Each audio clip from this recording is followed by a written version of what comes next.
Hey guys, it's Glenn from glenscarcollection.com, and in this video I'm going to tell you the story of how I found my 2005 Acura NSX. And at the end of this video I'm going to play an exhaust clip from you for this car. These cars are very quiet from the factory, so I have an aftermarket exhaust on it. I'm going to play the clip for you, and I want to know what you guys think, so you can leave a comment below. Alright, remember, if you like what you see on this channel, hit the subscribe button. If you're already a subscriber, hit the notification bell so you don't miss a video. We post new videos every Monday, Wednesday, Friday. Like and share this video with your friends so our channel can grow. And if you have any interest in real estate, check out my real estate channel, Glenn Real Estate Expert, for anybody thinking of real estate as a career or anybody with any commercial real estate needs. Okay, so what you're seeing in this video is my current NSX, which is a 2005 example. Everything I quote here is going to be United States model years, so the model years in the country where you live could be different. Now, this is the second NSX I've owned. I bought this car in May of 2016, so a little over 2 years, and we will do a 2-year review on this car soon. So how do you find a car like this? This is an email I get all the time, so I thought I'd make a video of it. Well, I'll tell you how I found my first NSX and then how I found this one, because I found them 2 different ways, and try all these different ways if you're looking for an NSX. The first NSX I ever bought was in 1995, which here in the United States was the first year of the Target Top. It was black with a tan interior, 5-speed manual. I found that NSX on a website called NSX Prime. I think that's where everybody should start looking for an NSX. And they are not a sponsor, but I found my NSX there. It's a forum full of enthusiasts. These people know how to maintain their cars. They keep service records and just love these cars and give them a good home and take good care of them. So I found my car in 2012. I guess it had about 60,000 miles when I bought it. Now remember, you're buying an Acura, it's basically a Honda, so 60,000 miles is nothing on these cars. And I actually found it through the forum. I found that car actually in Boston. A retired car collector had it. I don't know if he just didn't drive it enough or was getting too old to drive it. And this guy was really nice enough, because I was in New Jersey. We were about 4 hours apart. And he actually, for the test drive, he agreed to meet me halfway. He said, you know what? He needs an excuse to drive the car. He never drives it. We got out he got out of his map. And he picked a point that was 2 hours from his house and 2 hours from my house, and we met there. He brought the service records, we did the test drive, and I fell in love with the car. In the past, I always chose another car with the NSX. Once you go mid-engine, I think you always want to have a mid-engine car. So a couple years before that, I had been going back and forth with a Lotus Exige S and an NSX, and I wound up buying the Lotus Exige. Then I came down, and when I was ready for another car, it came down to a Cayman S and an NSX, and I chose the Cayman S because I just thought it was more modern. I could use it for work. I can drive it in the winter with winter tires. I could take it to hockey because it had 2 trunks. So I was doing a lot of autocross at the time, so I could do autocross if I wanted to. So I chose the Cayman S, and I still kept those 2 cars. And then every time I would see an NSX, and I could tell you, I could count on my fingers how many times I actually saw an NSX in the wild. Once in a while, you'll see them at dealerships, and they'd be asking crazy prices even way back then. But I think I saw one down the Jersey Shore one time, one like driving on the street, and maybe one parked somewhere else, like literally like maybe 3 times in the wild.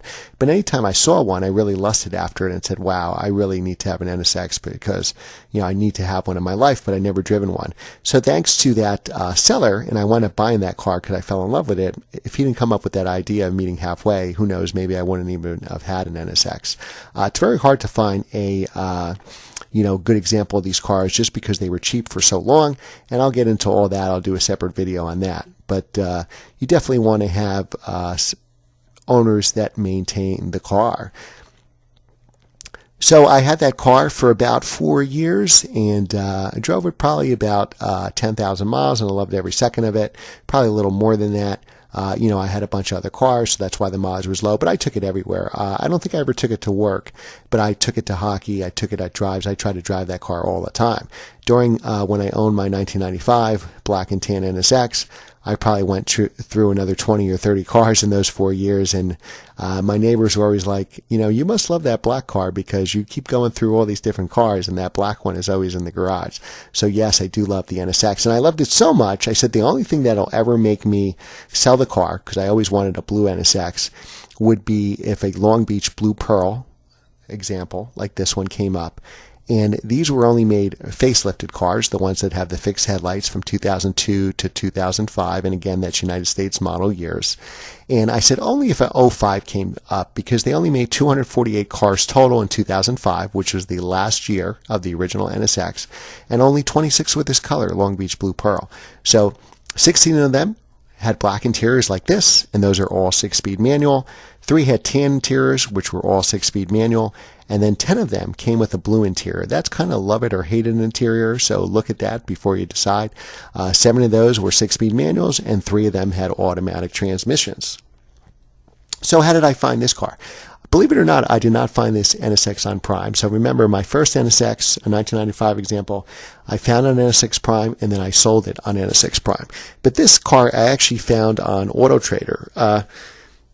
They are not a sponsor, but if they want to give me a check, I'll gladly cash it. You could put actually text or email alerts on Auto Trader if you're looking for a specific car. So I do that all the time. I get a text from Auto Trader every single day, whatever cars I'm looking for, and you can do, specific types, models, transmissions, mileage, colors. So I had just bought, this is May of 2016, I still had the black NSX. I had just taken delivery of my BMW M2 in the beginning of May, and this is probably towards the middle of May or so, and I got a text on my phone for a 2005 Long Beach Blue Pearl 6-speed manual car with a black interior.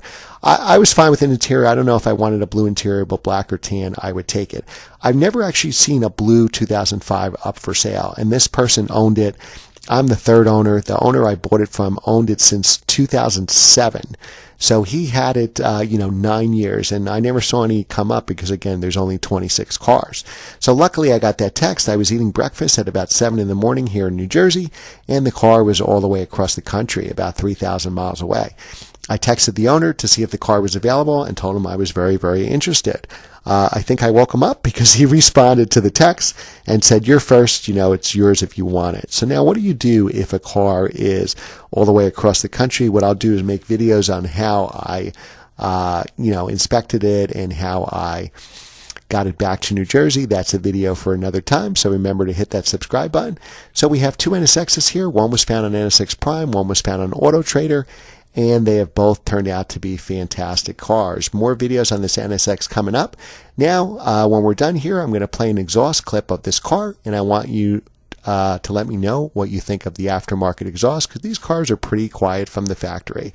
Thanks for watching, guys. Remember to hit that subscribe button. If you're already a subscriber, hit the notification bell. Like and share this video so our channel can grow. So remember, in a few seconds, I'm going to play you that exhaust clip, and remember to leave a comment below. Thanks again for watching, guys. We'll see you soon.